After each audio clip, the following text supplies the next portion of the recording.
Central government के guideline के मुताबिक सारे औकाफ की प्रॉपर्टी जो सुन्नी वक्फ बोर्ड के हाथ में है उसको रजिस्टर्ड कराने की जरूरत है। ये सेंट्रल गवर्नमेंट का आदेश है।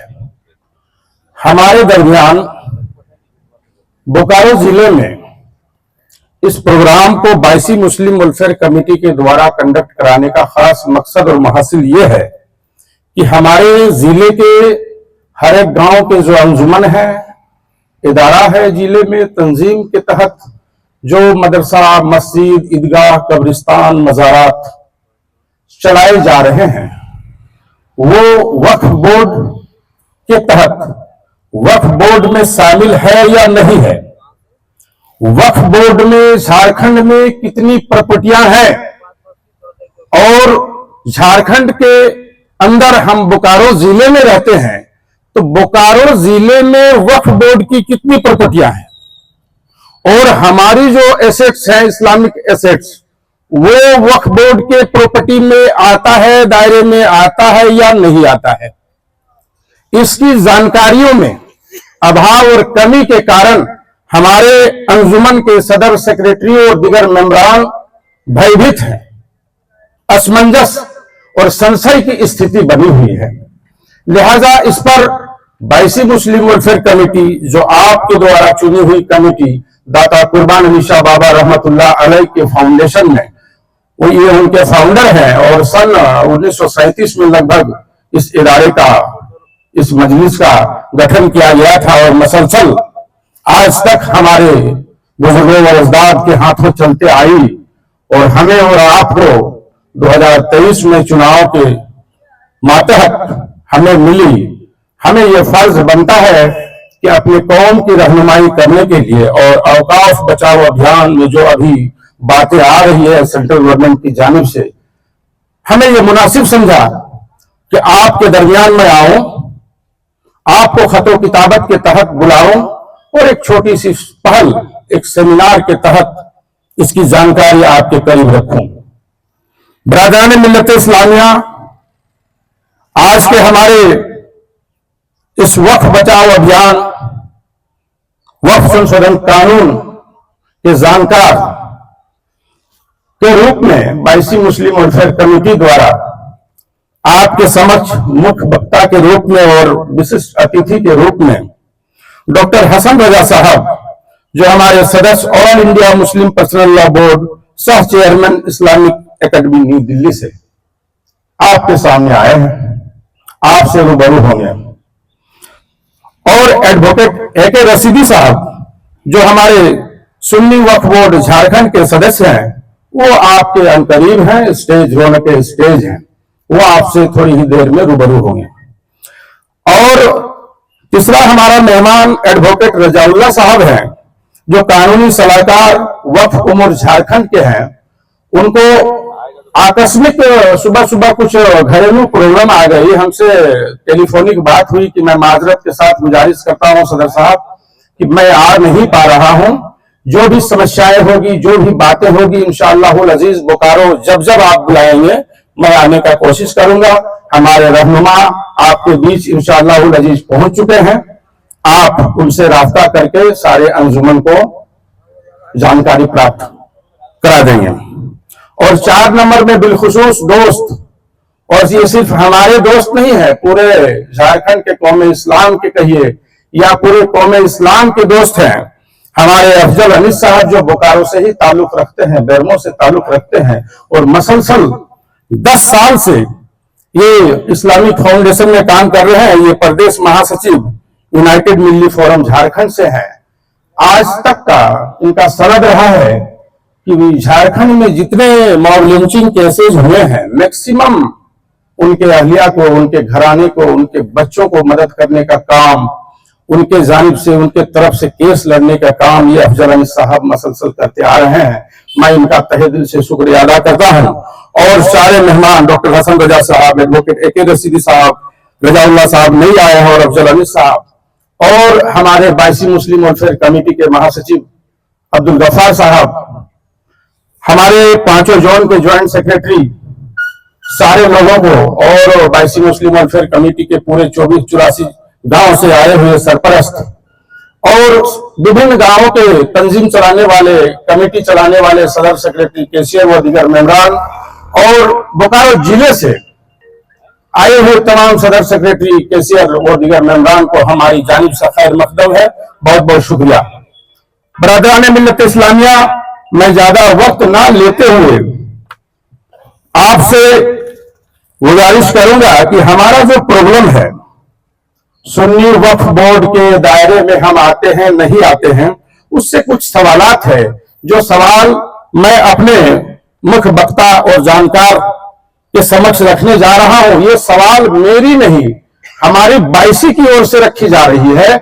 जनाब हाजी अलीमुद्दीन साहब की तरफ से रखी जा रही है, हाजी मलिक साहब की तरफ से रखी जा रही है, मौलाना आफ्ताबुद्दीन साहब की तरफ से रखी जा रही है, मदरसा के सदर की तरफ से रखी जा रही है, दीगर सदर सेक्रेटरी जो हमारे आए हुए हैं उनके तरफ से उनका सवाल है। आज का जो ये एक दिवसीय पाठशाला, इसको जस्ट लाइक कहा जाए अलीमुद्दीन साहब, तो हमारा जो सवाल है, आपका सवाल, मेरा सवाल है विभिन्न गांवों का। मैं वो सवाल 5-7 सवाल हमने 20 दिन से इसको स्टडी किया कि हमारा प्रॉब्लम क्या है, हम किस दायरे में आते हैं, हमारी प्रॉपर्टियां कैसी है, किस किस किस्म में आती है कमरुल साहब, उसको मैं हमारे मेहमानों के सामने रखने का कोशिश कर रहा हूं। हजरत तवज्जो चाहूंगा जो हमारे मेहमान हैं, और हमारे एडवोकेट जहीर साहब हैं, हमारे एडवोकेट अतउल्लाह साहब हैं, उन लोगों को बतौर खास विशिष्ट अतिथि के तौर पर बुलाया गया है कि आज ये लोग जो बातें रखेगी, खुदा न करे हम में से कोई भूल जाए, उस एक्ट को हम समझ नहीं पाए, तो हमारे बायसी के जो लॉयर हैं वो यहां मौजूद हैं, वो समझ रखते हैं, वो समझ के बाद में जरूरत पड़ी तो हम उनसे रास्ता कायम करके उस बात को हम समझ सकते हैं। इसलिए हमारे बायसी के लॉयर भी यहाँ इंशाअल्लाह अजीज मौजूद हैं। बरादरान मिल्लत इस्लामिया, समय को बिला ताखीर ज्यादा वक्त ना लेते हुए, बोकारो जिले में हम रहते हैं और बोकारो जिले के अंतर्गत बोकारो का ये जो शहर है, जो बायसी क्षेत्र है, ये अहम पार्ट है। और पूरे जिले का जो कंडीशन है, हमारा मस्जिद, ईदगाह, कब्रिस्तान, मज़ारात, वो करीब करीब सेम कंडीशन में आते हैं। उसको हम 4-5 कंडीशन में विभाजित किया है। हजरत, पहला नंबर है कि वक्फ बोर्ड, सुन्नी वक्फ बोर्ड के तहत बोकारो जिले में सिर्फ 5 ही संपत्ति है। ये वक्फ बोर्ड में शामिल जो संपत्ति है, इसको सबसे पहले आप लोगों को जानने की जरूरत है।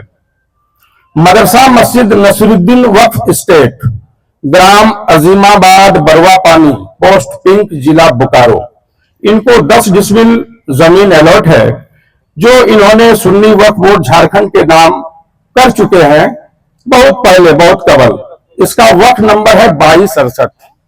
तवज्जो चाहूंगा, आपस में गुफ्तगू ना करें, थोड़ी देर के लिए मोबाइल बंद कर लें।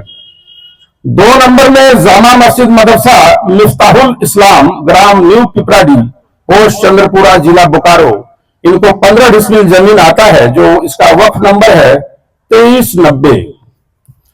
3 नंबर में है मिनी मस्जिद सेक्टर 4, बोकारो स्टील सिटी, जिला बोकारो, इनको 10 डिसमिल बोकारो सेल द्वारा अलॉटेड जमीन मिला है, जिस पर मस्जिद निर्मित है। इसका वक्फ नंबर है 2450।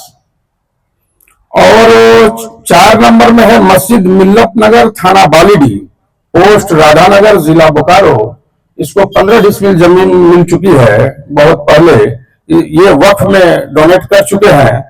इसका वक्फ नंबर है 2329। और एक प्लॉट है जो सिर्फ प्लॉट लिखा हुआ है, हमने इसका पेपर निकाला है, जिला बोकारो लिखा हुआ है, कहां है इसका स्थान नहीं लिखा हुआ है, लेकिन वक्फ की प्रॉपर्टी है, वक्फ नंबर है 1073। इससे यह जाहिर होता है कि हमारे जितने अंजुमन हैं वो वक्फ बोर्ड की प्रॉपर्टी में नहीं आते हैं। ये समझ की जरूरत है। हम जितने लोग हैं, उसरडी, चंदाहा, महूद, आपका भर्रा, उपरी, सिबंडी, रजानगर, रामडी वगैरह वगैरह, मोहंडी, जितने हमारे गांव हैं, जितने हमारे इदारे हैं और अंजुमन है, ये एक भी मस्जिद, ईदगाह, कब्रिस्तान और मज़ारात वक्फ बोर्ड की प्रॉपर्टी में नहीं आता है। ये हमारा अंजुमन विभिन्न अंजुमन के तहत इसको संचालित की जाती है। हजरात तवज्जो चाहूंगा, 1 नंबर में बोकारो जिला में मात्र 5 वक्फ बोर्ड संपत्ति है, ये क्लियर हो गया, जिसमें हम नहीं आते हैं। 2 नंबर में हमारे जिले में वर्षों से 100 वर्ष 200 वर्ष 50 साल पहले से किसी खास व्यक्ति द्वारा उस गांव के मौखिक वक्फ पर ईदगाह मस्जिद कब्रिस्तान बनाई गई है, मौखिक वक्फ पर, जिसका हमारे पास कोई दस्तावेज नहीं है। वो वर्षों से हमारे पूर्वजों ने, हमारे दादा ने, जिनके पास जमीन उस समय ज्यादा रहती थी, तो वो बोले कि यहाँ मस्जिद बना लो, यहाँ कब्रिस्तान बना लो, यहाँ ईदगाह बना लो, और सारे गोतिया भयात गांव वाले को बोलते थे कि यहाँ हम लोग नमाज अदा करेंगे। तो उस तरह के केसेस, सर इस पर विशेष तवज्जो चाहूंगा। तो पट्टा है हमारे पास, हमारे बहुत सारे अंजुमन के पास पट्टे पर लिखा हुआ दस्तावेज होगा, अंजुमन के नाम पर है या अपने गोतिया के किसी 5 शख्स के नाम पर पट्टा पर है। 3 नंबर पर है बहुत सारे मस्जिद ईदगाह कब्रिस्तान रैयती जमीन पर अवस्थित है, जिसका निबंधित डीड है, रजिस्टर्ड डीड है। बहुत सारे मस्जिद ईदगाह कब्रिस्तान का रजिस्टर्ड डीड है और वो रैयती जमीन पर अवस्थित है। 4 नंबर में है कई जगह ईदगाह कब्रिस्तान वगैरह खास जगह या गैर मजरूआ जमीन पर अवस्थित है, इसको भी सर नोट किया जाए। खास जगह पर या खास किस्म के लोगों पर, मैं उसका नाम नहीं लेना चाहूंगा, हमारे हजरात समझ जाएंगे। अब द टाइम चलती थी दोस्ती यारी में किसी गैर मुस्लिम का दोस्त हो और वो भी कब्रिस्तान के नाम से, मस्जिद के नाम से, ईदगाह के नाम से वो डोनेट कर चुके हैं, कोई रिटर्न दस्तावेज नहीं है हमारे पास। ऐसे भी जिले में कुछ हमारे इदारे आते हैं और कुछ इदारा ऐसा है, कुछ मस्जिद ईदगाह कब्रिस्तान ऐसे भी हैं जो गैर मजरूआ जमीन पर अवस्थित है। लेकिन जो हमारे पुराने एसेट्स हैं, इस्लामिक एसेट्स, उसमें एक खास बात यह है हजरत कि सर्वे सेटलमेंट में नक्शा पे वो दर्शाई गई है कि ये मस्जिद है, ये सर्वसाधारण कब्रिस्तान है। अमीन साहब, सदाकत साहब, नक्शे पे दर्शाई गई है। That means true and proof of that paper.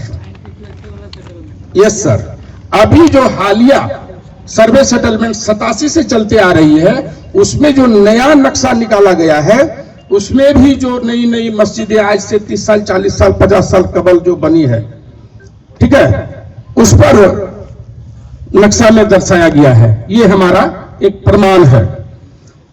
6 number में है हमारे जिले में बहुत सारे विस्थापित क्षेत्र हैं, रेल से, सेल से, कोल इंडिया से, लेकिन सबसे ज्यादा विस्थापित बोकारो जिला में सेल बोकारो स्टील सिटी, जिसको हम बोलते हैं सेल बोकारो से, steel authority of India limited द्वारा बोकारो जिले के विभिन्न गांवों को विस्थापित किया गया है। उन विस्थापित क्षेत्रों में हम 2 कंडीशन में आते हैं। सर इस बात को विशेष नोट किया जाए, हमारा ये सवाल है आपके सामने। विस्थापित क्षेत्र में हम 2 तरह कंडीशन रखते हैं। सेल ने हमको विस्थापित किया, पेमेंट कर दिया, बहुत सारे गांव का पेमेंट हो गया और उनको पुनर्वास करके दूसरे जगह बसाया गया और उनको मस्जिद ईदगाह कब्रिस्तान बनाने के लिए सेल द्वारा जमीन अलॉटमेंट किया गया, सेल द्वारा, जिसका हमारे पास प्रमाण है, हमारे अंजुमन के पास प्रमाण है। एग्जाम्पल के तौर पर मसलन भर्रा मदरसा, भर्रा मस्जिद, जामा मस्जिद वगैरह, आपका सिवंडी का मदरसा मस्जिद, टुपकाडी का मस्जिद वगैरह वगैरह, जो पुनर्वास क्षेत्र में आते हैं, उनको बोकारो सेल द्वारा जमीन अलॉट किया गया है, उस नाम से, इदारे के नाम से, मस्जिद ईदगाह कब्रिस्तान उर्दू स्कूल के नाम से अलॉट किया गया है, उसका मेरे पास प्रमाण है। और कुछ हमारा क्षेत्र ऐसा बच गया जिसमें से बोकारो के उत्तरी क्षेत्र बतौर खास आता है, जिसमें 7 गांव ऐसे हैं, 8 गांव हमारे हैं, जिसमें एक गांव है रजानगर रामडी, वहां रैयती जमीन पर मेरा मस्जिद बना हुआ है, रैयती जमीन पर है। लेकिन जो 7 गांव है वो भी ऑफ द टाइम रैयती जमीन था, लेकिन उसका पेमेंट हो चुका है सेल द्वारा। बहुत मस्जिद ईदगाह का कब्रिस्तान का सेल द्वारा पेमेंट नहीं हुआ है। लेकिन इन फ्यूचर यदि हम वहां से विस्थापित हो जाते हैं, पुनर्वास हो जाते हैं, वैसी स्थिति में उस एसेट्स को बचाना या बचाने का कंडीशन क्या होगा, वो भी हम जानना चाहेंगे। ये दो कंडीशन है। एक कंडीशन है कि हम उठ गए, हमको अलॉट किया गया है जमीन। दूसरा कंडीशन है कि हम वहीं बसे हुए हैं, पेमेंट मिल चुका है, वहीं मस्जिद ईदगाह है, हम वहां नमाज अदा कर रहे हैं, लेकिन उसका करंट झारखंड सरकार द्वारा अपने अंचल द्वारा रसीद नहीं कट रही है, क्योंकि वो अभी सेल का माने जमीन के अंतर्गत आता है। ये दो कंडीशन उसमें है। अब मेरा सवाल है सर, ये क्वेश्चन मेरा खत्म हो गया, 7 क्वेश्चन है मेरा, 7 क्वेश्चन खत्म हो गया।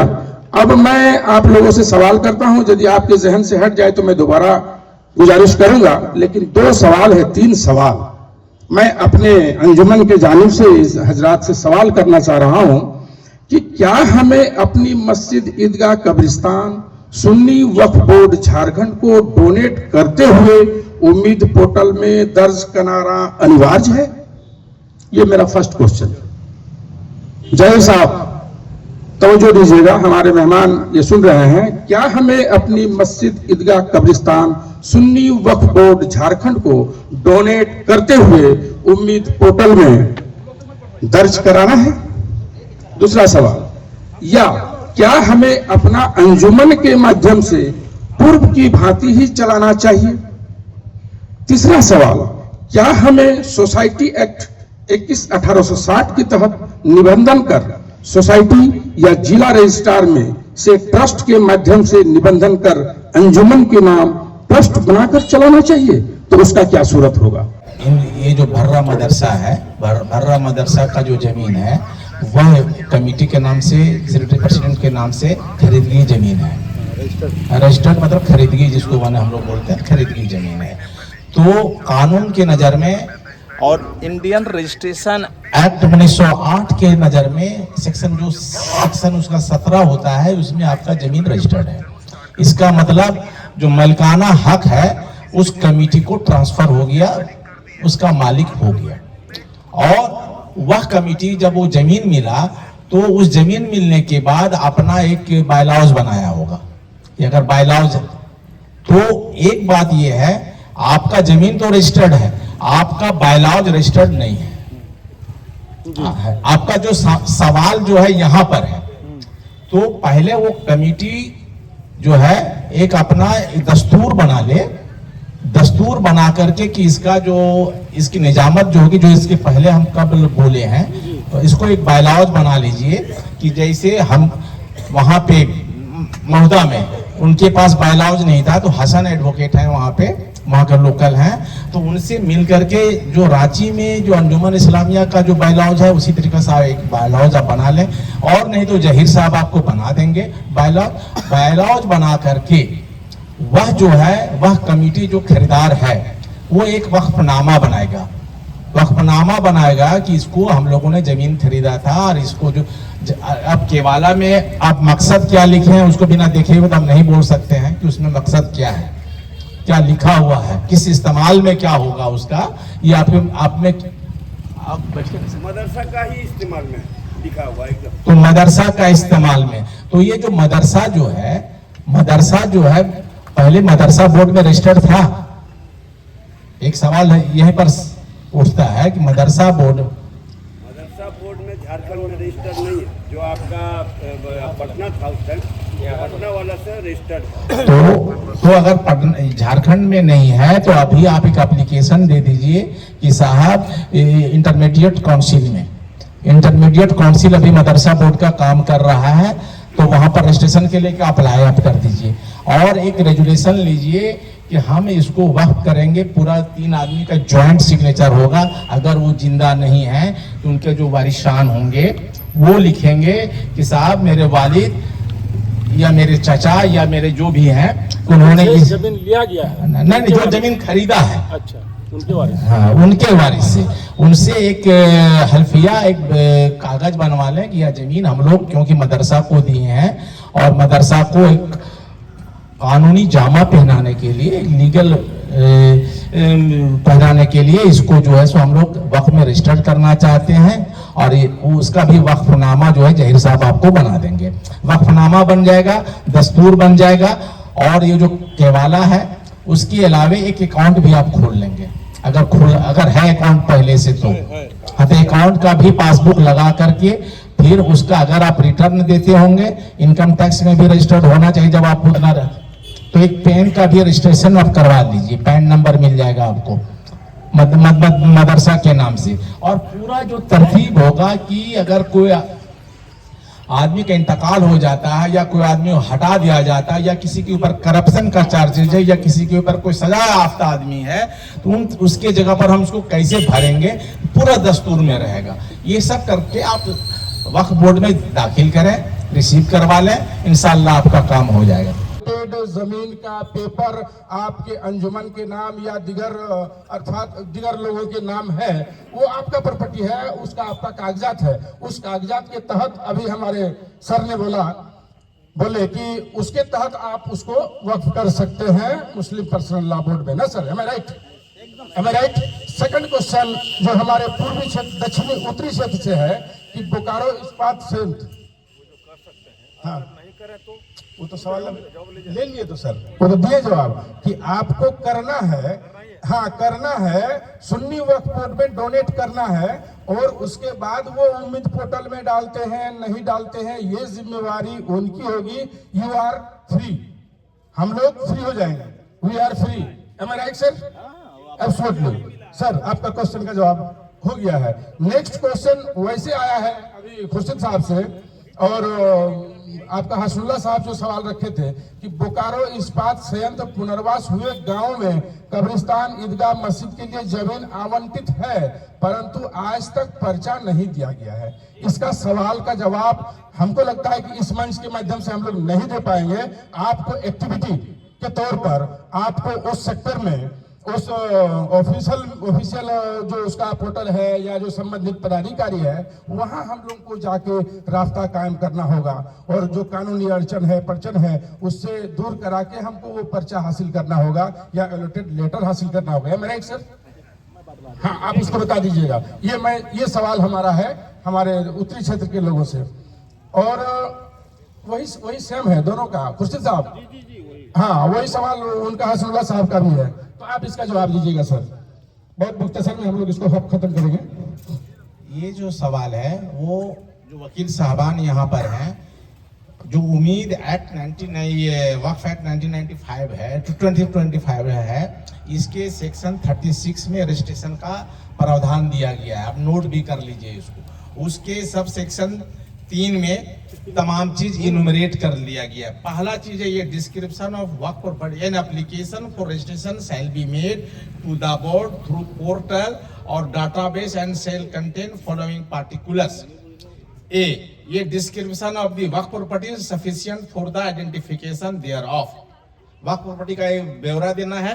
दूसरा, gross annual income from such property, उससे क्या है आय हासिल है। तीसरा, the amount of land revenue, cess, rates and taxes annually payable to in respect to वक्फ। इसके बारे में जो हम चौकीदारी या जो भी सरकार को लगान देते हैं उसका पूरा डिटेल। उसके बाद डी में है an estimate of the expenses annually incurred in the realization of the income of Waqf property. उसमें क्या खर्चा होता है उस इनकम को हासिल करने के लिए, उसको देखना है।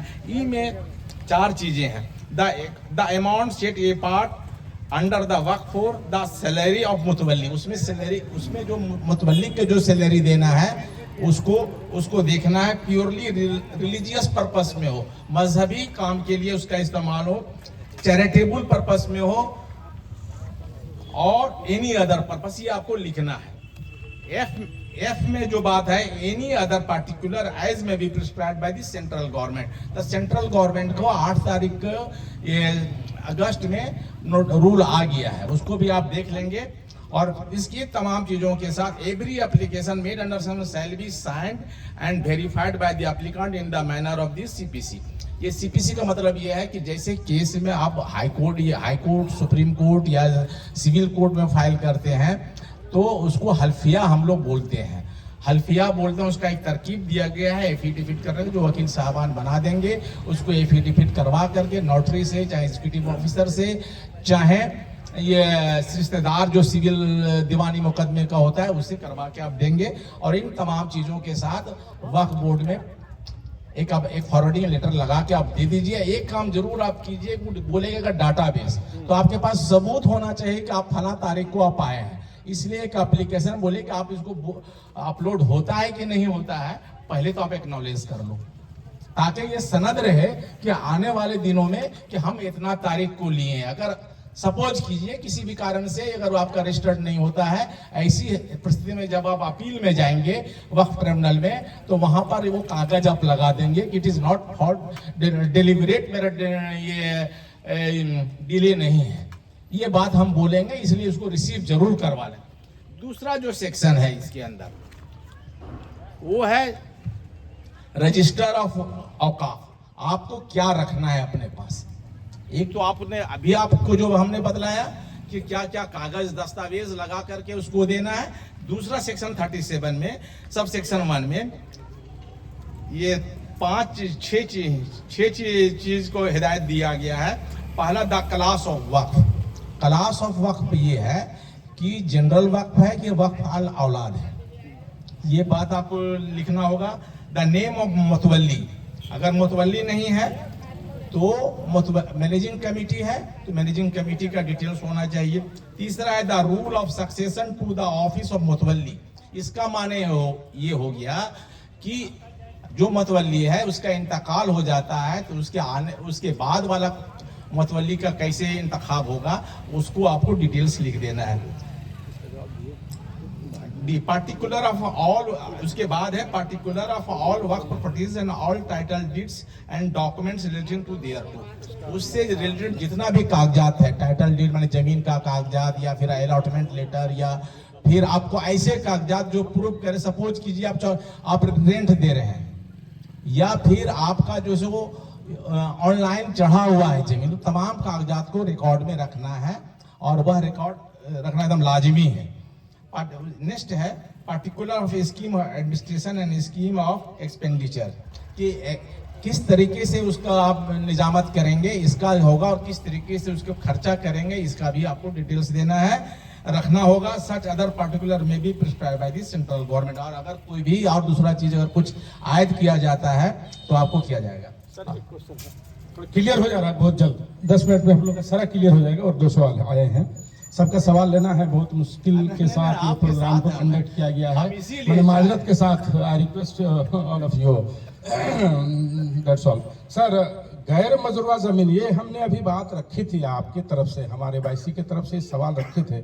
चलिए खैर, आप ताखिर से आए हैं इसलिए फिर उस सवाल को दोहरा देता हूं कि गैर मजरूआ जमीन का रजिस्ट्रेशन कैसे होगा। तो सर ने अभी कहा कि उसका और क्लियर कर दीजिएगा। और दूसरा वो भी हमने सवाल रखा था हाजी साहब कि अदर रिलीजियस का जमीन of that time 100 years before, 150 year before, दोस्त के हिसाब से कि चलो मेरा जमीन में कब्रिस्तान कर लो, ये बात हमने अभी रखी थी, वही क्वेश्चन आया है।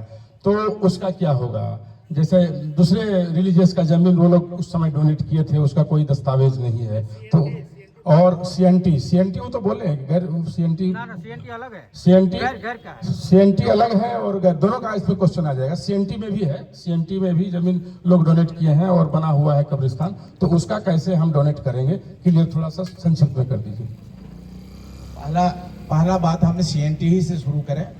सीएनटी कानून जो है 1908 में लागू हुआ है और सीएनटी के अंदर आजादी के बाद उसमें पहले ये नियम था कि 12 साल से अगर उस सीएनटी के जमीन पर अगर कोई कब्जवारी है और उसमें अगर चल रहा है तो वह सीएनटी का नेचर चेंज हो जाता है 1969 तक।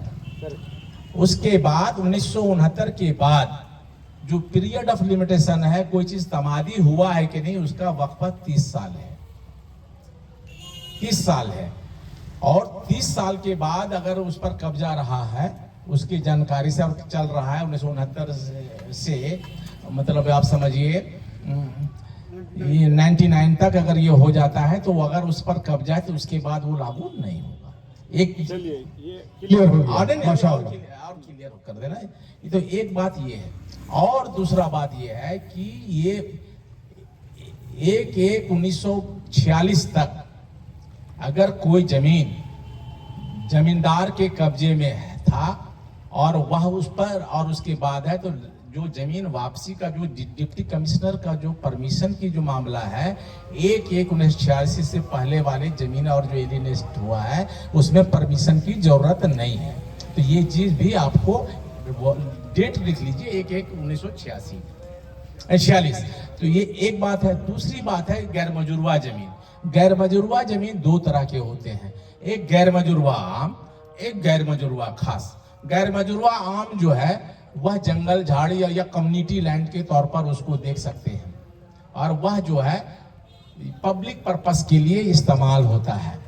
कम्युनिटी लैंड जिसको बोलते हैं सामुदायिक भूमि, तो सामुदायिक भूमि है तो सामुदायिक भूमि में यह जो काम है आपका, सपोज कीजिए मुहर्रम का जुलूस निकल रहा है तो सामुदायिक है। तो जो मोहल्ले का जो उम्र दराज आदमी होगा उससे हल्फिया बयान दिलवा करके कि ये इतने सालों से इसमें 60 साल 70 साल 80 साल का आदमी तो आपको मिल जाएगा, तो उसे फिट कराइए कि बाबू हमारे जन्म से पहले से चला आ रहा है। तो आपको एक रास्ता मिल जाएगा और उसका जो है एफिडेविट कराना होगा कि साहब। और दूसरी बात, जो एक गैर मजुरवा खास होता है जिसको बकास्त जमीन कहते हैं। बकास्त जमीन वह जमीन है कि जो उस रैयत जो उसको इस्तेमाल कर रहा है और अपने खास मकासद के लिए इस्तेमाल कर रहा है, वो आम लोगों को लिए नहीं है। तो गैर मजुरवा बकास्त जो जमीन है as good as title land का जिसको कहते हैं वैसे मालिकाना हक आपको हासिल है। हाल ही में झारखंड हाईकोर्ट में इस पर फैसला हुआ और पिछला जो चीफ जस्टिस थे उन्होंने ये फैसला कर दिया है कि गैर मजुरवा खास जमीन सरकार नहीं ले सकती अनटिल और अनलेस उसमें सिविल कोर्ट का डिक्री नहीं हो। अगर डिक्री मिल जाता है एडजुडिकेशन करके अगर उसको मिलता है तो ये एक कानूनी। इसीलिए जो अनीस भाई ने जो कहा कि एक वकीलों का जो जरूरत है, तो वकीलों में सब वकील आपके लिए उतना कारगर नहीं है।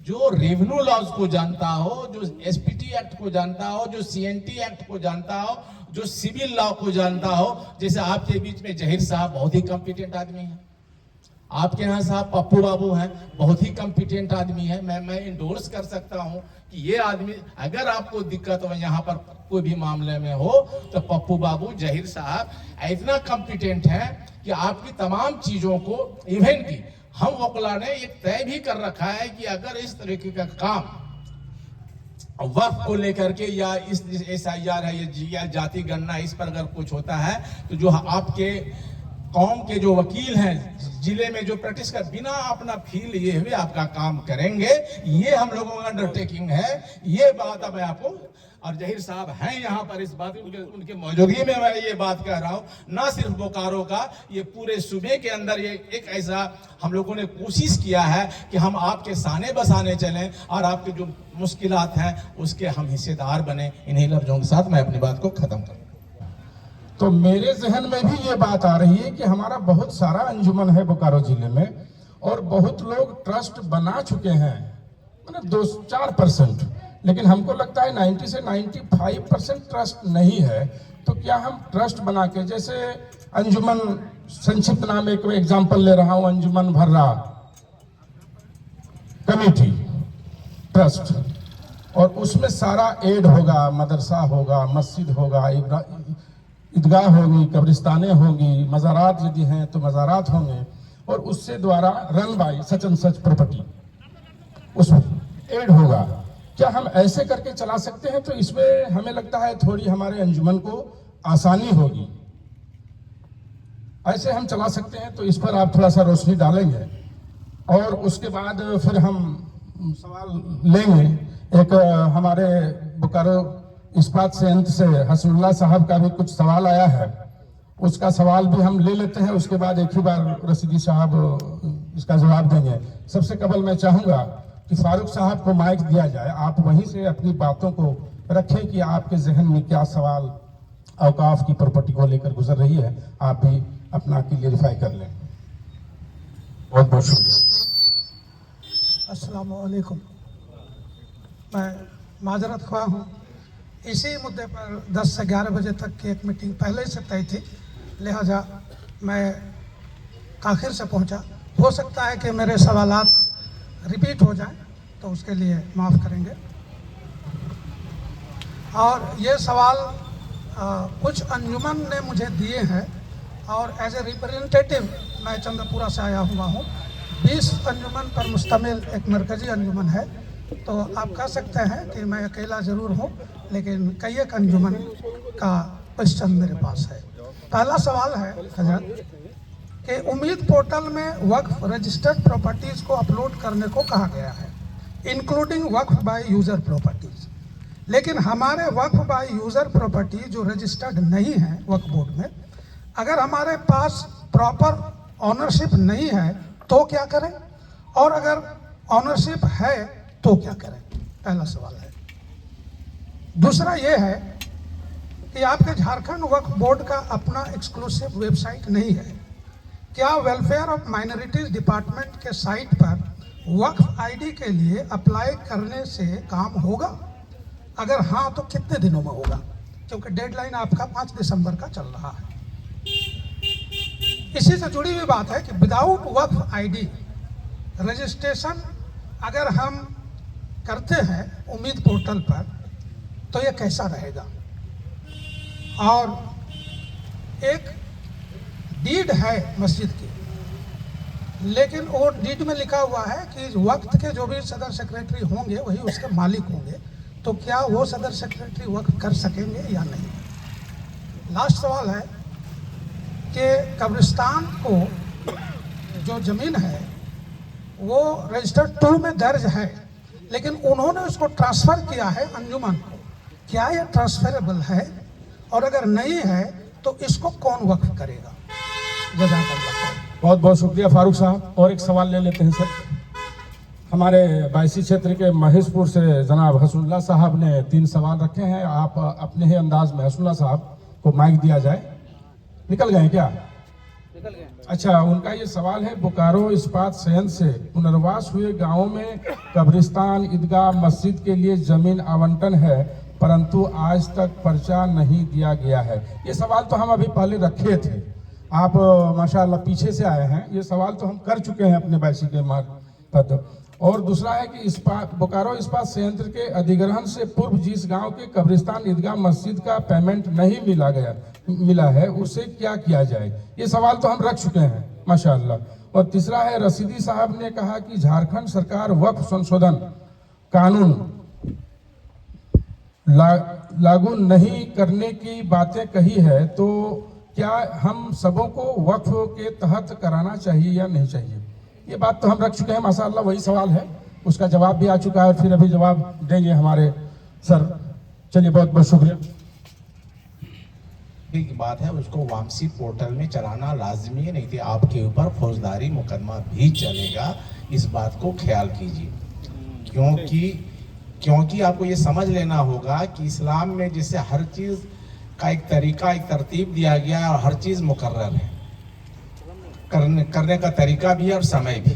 तो समय भी इसमें मुकर्रर किया गया है, तरीका भी है। तो वामसी पोर्टल में जो है आपको झारखंड स्टेट सुन्नी वक्फ बोर्ड पिछले 3 महीना से इस पर लगातार काम कर रही है और मेरे यहाँ बाकायदा इंस्ट्रक्शन है कि कोई भी आदमी जाएगा तो एक अपना उस मलकियत का, औकाफ का एक फ़ोन नंबर ले लेगा, एक फ़ोन ले लेगा जिसमें वो गूगल आईडी हो, ईमेल आईडी हो और उसी से सारा काम होना है। एक आईडी प्रूफ के साथ वहाँ चल जाना। अगर किसी भी तरीके का आपका दुश्वारी है तो हमारे ऑफिस में चीफ एग्जीक्यूटिव ऑफिसर और जो वहाँ के स्टाफ हैं आपको जाने के बाद तुरंत आपके काम को कर देंगे। उसमें कहीं पर देरी नहीं। अगर कोई तरद्दुद होगा तो आप जो है मेरा भी नंबर आप रख सकते हैं। मैं आपको हर कोशिश करूंगा कि उस समय वहाँ मैं पहुँच के आपको मदद करूं। ये मैं आपको वादा करता हूं। दूसरी बात यह है कि जो अनरजिस्टर्ड है लेकिन वक्फ बाय यूजर है, तो वक्फ बाय यूजर का हमने तफसीली कहा है कि इसको रजिस्टर्ड कराना चाहिए कि नहीं कराना चाहिए। तो वक्फ बाय यूजर 2 तरह की ज़मीनें हैं, एक सरकारी ज़मीन है और एक एलोकेटेड है, जिसको BCCL, BSL, कोल इंडिया, रेलवे तमाम से आपको दिया है। तो आपको जो दिया है, तो आपको जो BSL जो जमीन दिया है उसका अलॉटमेंट लेटर भी आपको दिया होगा। तो अलॉटमेंट लेटर जो है as good as title deed है। एक माने ये केवाला जिसको समझते हैं वो केवाला के बराबर है। तो उसको बेसिस बनाते हुए और उस पर जो आप काम कर रहे हैं, जिसे मस्जिद है उस पर बना हुआ, उसके फोटोग्राफ लेकर के, और इसके पहले हमने जो कहा कि गूगल GPS लोकेशन ट्रैपिंग करके आप लोकेट करके उसको लगा करके एफिडेविट दे के, लेकिन आज के दिन में लाजमी है कि एक वक्फनामा देना होगा, वक्फनामा देना होगा बना करके कि साहब ये मकासीद हैं, इसके तरीके से काम होगा।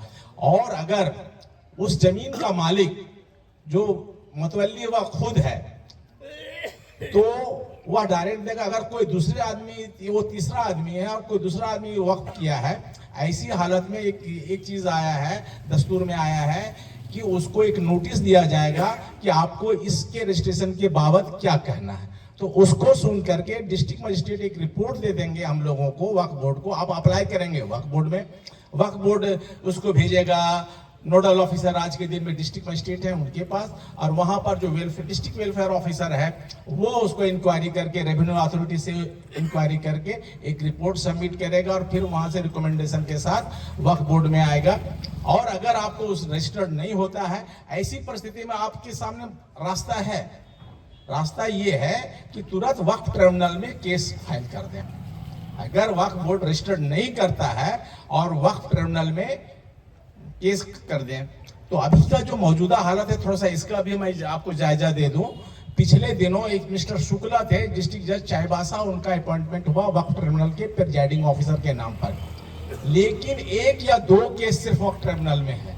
अब बोलिए एक हाई क्लास जुडिशियल ऑफिसर को वहां पर बैठा के तो नहीं रखा जा सकता है, उसे कितना डेट होगा, और इनकम्प्लीट है। सरकार जो है कुछ इधर तो ताखिर हुआ है कि स्टे ऑर्डर के चलते नोटिफिकेशन नहीं आया, और उसके पहले सरकार की भी नहीं, तो ये मामला है। तो आपको लाचार नहीं होना है। अगर आपको 100 साल से जायद वक्फा से अगर आप इस्तेमाल कर रहे हैं तो उसके ज्यादा से ज्यादा सबूत आप इकट्ठा करने के लिए कोशिश करें, और उसके बाद भी गूगल आपके साथ एक है, गूगल का ज्यादा से ज्यादा वो आप मदद लें और एफिडेविट करके आप दें, वक्फनामा तैयार करें, अपना पैन कार्ड वगैरह तमाम चीज बना लें और उसको अप्लाई करें, उसमें जो मदद होगा। इस बीच में कुछ जो सरकार के लेवल पर जो पॉलिसी मैटर पर बात होना है, हसन रजा साहब से हम अलग से भी बात करेंगे और मुस्लिम पर्सनल बोर्ड के लोगों से कि उसका राह अमल क्या होगा और हम कैसे सरकार इसको मूव करें, इस पर बात होगी।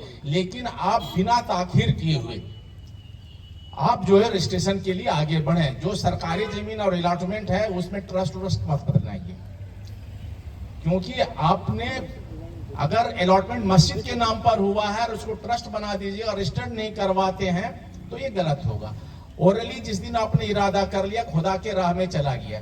एक सवाल जो आया हमारे साथियों के बीच से कि सोसाइटी ट्रस्ट एक्ट और सोसाइटी रजिस्ट्रेशन एक्ट, दोनों कानून जो है वह सेकुलर लॉ है, और एक जो चीज जो उसमें जो सबसे बड़ी बात है, ट्रस्ट एक्ट में आप जाएंगे तो उसके सेक्शन 74 में एक बात आया है कि हम उसको रिवोक भी कर सकते हैं, डिसोल्यूशन भी कर सकते हैं, खत्म कर सकते हैं।